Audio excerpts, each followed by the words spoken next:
How to test an idea before bringing it to market.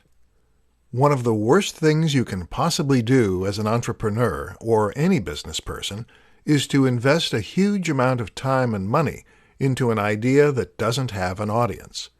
If you spend thousands of dollars or countless hours developing a product that no one buys, then of course it is going to be money down the drain.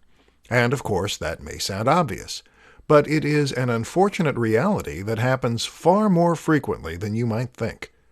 The problem is that we will often assume that because we want a certain product, that there must be market demand for it too.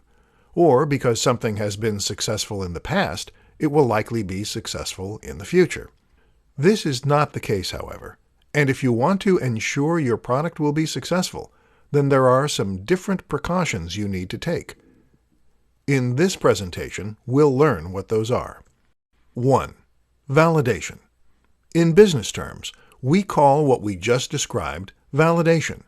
The aim is to validate an idea for a product or business, and then test if it really has appeal. One way of doing this is to try selling the product or service before it's finished.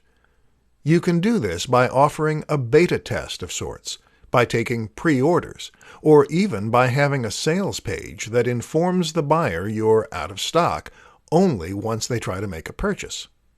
This is important because very often people will say they're interested in an idea, but they're not necessarily willing to pay for it. To test if your idea truly has legs, you really need your audience to put their money where their mouth is.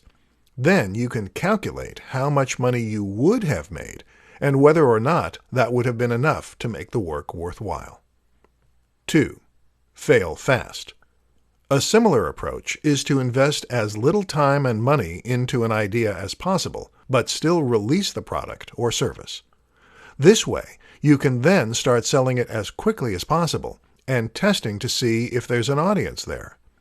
If the product sells as is, called an MVP or minimally viable product, then you can invest more time in developing it and marketing it.